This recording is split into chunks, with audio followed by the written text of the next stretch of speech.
It has been exactly 1 year and 15 days since the declaration of COVID-19 as a global pandemic by the WHO. And a lot has happened in this period. We have had small households manufacturing designer masks, teenagers making TikTok videos, adults making dalgona coffee, political parties conducting massive election rallies, and Elon Musk making millions. And in the middle of all this was humanity paying the price. As I stand here today, over 1 million Indians have received their first dose of vaccine. And I want to take you all to a memoir of this global pandemic. I vividly remember the day when I got done with my med school exams. It was in February of 2020. I had a month-long vacation and I made some elaborate plans for this free time. So I went on to a solo trip to the beautiful plateaus of Northeast India. February 2020 was also the time when India was still debating the Citizenship Amendment Act. And as I got done with this trip after a 10-day Vipassana meditation course in Gangtok, I was ready to get back home and started with my internship. As I started my internship on 15th of March with the SSG hospital in Vadodara, I had no clue what lay ahead of me. The Honorable Prime Minister declared national lockdown on 22nd of March and COVID-19 was going to change the fate of this country. I want to take this opportunity today to share with you all my experiences of working in the COVID ICU and stories of some of the patients that I interacted with. A new world starts the moment one crosses the barricades of the COVID-19 isolation wards and enters inside. Entering the isolation ward was a test of my courage. I went in, wore my PPE kit and got ready for my work. When I first went in to see the positive patients along with my senior doctors, I felt a chill across my spine. This particular section of the hospital mainly housed critically ill patients, the ones who are at brink of survival. On one hand, I was missing my family and loved ones, and on the other, I was filled with immense pride to be able to contribute in combating this world crisis. It is heartwarming to see humanity go through a situation like this. The sound of the monitors beeping, the ventilators pushing air into the patient's lungs, and the IV lines pushing the fluid makes one realize the trauma that humanity is going through.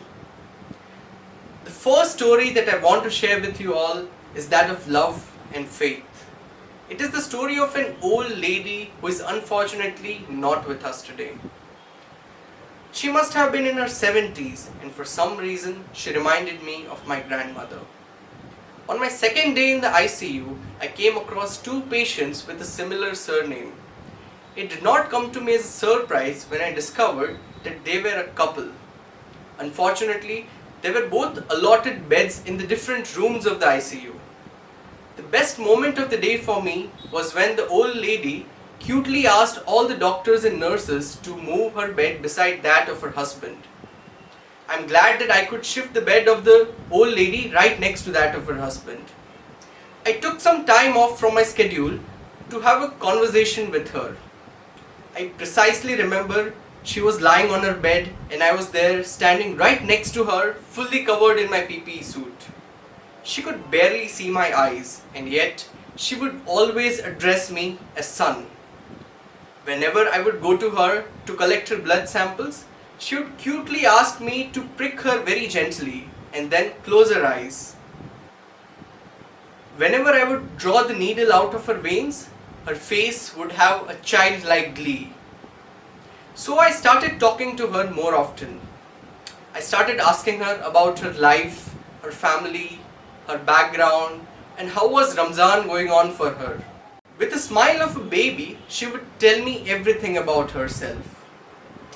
I never realized nearly half an hour went by talking to her. When it was my time to go, she wished me luck in my future endeavors.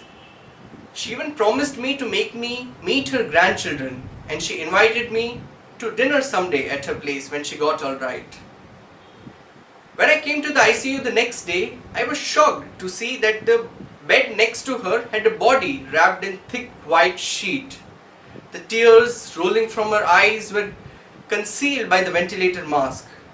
It was her husband who had lost his life to this disease.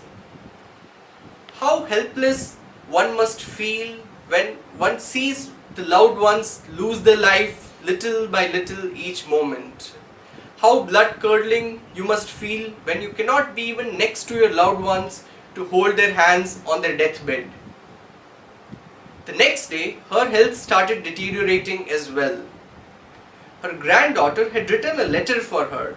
Since she could not read, she politely asked me if I could read a letter for her. As I held the letter in my hands and started reading, tears were rolling out of my eyes. I cannot imagine what must be going through her head. Whenever a patient is on ICU and on ventilator, when they are dependent on the system even for the most basic things like food and water, and when there is no scope for them to meet their family, then in a situation like that, the biggest healer is not any drug or therapy but empathy. My second story is that of depression and loneliness, a subject very less often talked about. This thought arose in my head when I saw a patient in the COVID ICU who, out of frustration, pulled off all his IV lines, rushed into the washroom and locked himself from within. When the doctors and nurses were making every possible effort to bring him out, his only demand was to set him free from all the troubles. It baffles me at times how psychologically traumatizing it must be for these patients to cope up with the disease, being without any relatives or loved ones and not being able to move out of bed. My third story is that of helplessness and deprivation. On one of my days at regular work in the COVID ICU, I was busy taking timely vitals of the patients. Nearly a dozen patients were on ventilator support that day, and I could clearly hear the beep of the ventilator monitors. As the clock hit 11, something very unfortunate happened, which almost gave me a panic attack. There was a power cut in the ICU, something not very usual in a critical care unit. Ideally, where all ventilator machines should have a battery backup, we happened to be in an unfortunate scenario that day. In less than a minute, I could hear the gasps of the patients, and everyone in the ICU had their prayers on. Along with my resident physician, I immediately ran to save the patient's breath by providing manual breathing support. The struggle continued for nearly half an hour. Finally, we had the electricity back and thankfully everyone was safe. That half-hour struggle to make sure that everyone could breathe left me with some profound questions about the quality of healthcare in India. Going back home, I would not miss my work, but I would definitely miss all these patients. The entire experience was very humbling. As I started blogging about my daily experience, I was featured in the New York Times for my work during this pandemic. Even after repeated trials of CPR and shock, when a COVID-19 patient finally collapses, I cannot help but think of everyone who faced a similar fate for no fault of theirs. No heart sounds, no pulses, fixed pupils, flat lines on the ECG, and nobody around to shed a tear.